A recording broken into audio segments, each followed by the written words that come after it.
తుఫాన్ రాకమునుపు అందరికి స్పెషల్ ఆఫీసర్లను ఆ జిల్లాలకు వేసేవాళ్ళం. వేసి వాలంటీర్లు పనిచేసేవాళ్ళు, సచివాలయం సిబ్బంది పనిచేసేవాళ్ళు.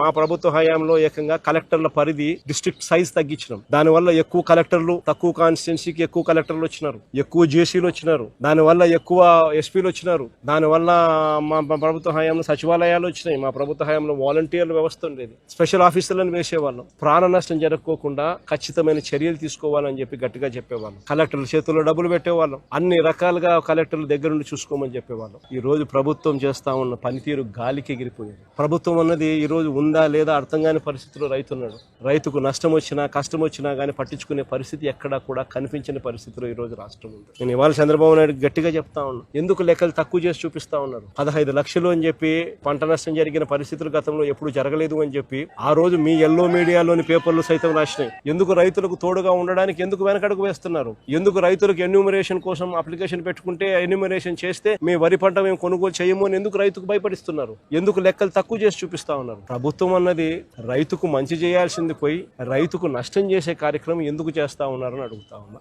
నీ తప్పిదం వల్ల రైతులకు ఈ రోజు ఇన్సూరెన్స్ డబ్బు రావడంలా. ఈ రోజు ప్రతి రైతుకు నువ్వు ఎలా పలికినా ఎలా పలకపోయినా కూడా ఉచిత పంటల బీమా కన్నా నువ్వు గానీ డబ్బు కట్టి ఉండింటే, వైఎస్ఆర్సీపీ ప్రభుత్వం మాదిరిగానే కట్టి ఉండింటే ఈ పొద్దు ప్రతి రైతుకు, నష్టపోయిన ప్రతి రైతుకు ఎకరాకు కనీసం 20,000 రూపాయలు పైచిలకు ఆ రైతుకు చేతిలో కనపడేది. కాబట్టి ఖచ్చితంగా ఆ ఇన్సూరెన్స్ డబ్బు రైతుకు ఖచ్చితంగా వచ్చేట్టుగా చెయ్యాలి అని చెప్పి రైతుల తరఫున డిమాండ్ చేస్తా ఉన్నాం, గట్టిగా అడుగుతా ఉన్నాం. ఎందుకంటే తప్పిదం నీది కాబట్టి. రేపు రబీ పంటకు ఇప్పటి నుంచి కనీసం రైతులకు ఉచిత పంటల బీమా కనీసం ఇప్పటి నుంచైనా కానీ ఖచ్చితంగా చెయ్యాలి.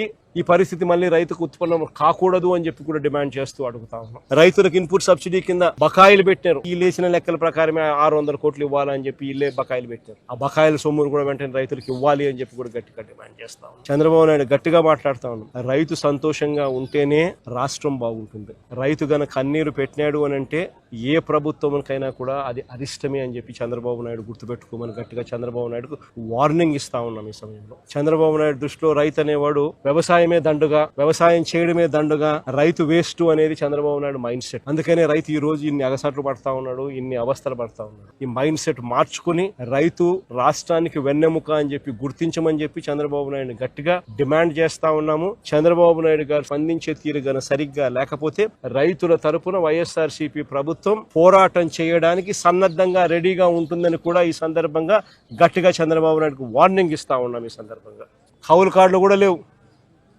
కౌలు కార్డులు కూడా ఇవ్వడంలే. ఇస్తే మళ్ళీ వాళ్ళకి డబ్బులు ఎక్కడ ఇవ్వాల్సి వస్తుందేమో అని చెప్పి చంద్రబాబు నాయుడు కౌలు కార్డులు కూడా ఇవ్వడం కూడా మానేస్తాడు. ఇంత రైతు వ్యతిరేక విధానాన్ని చంద్రబాబు నాయుడు ఖచ్చితంగా మార్చుకోవాలని చెప్పి కూడా గట్టిగా చంద్రబాబు నాయుడు డిమాండ్ చేస్తా ఉన్నాడు.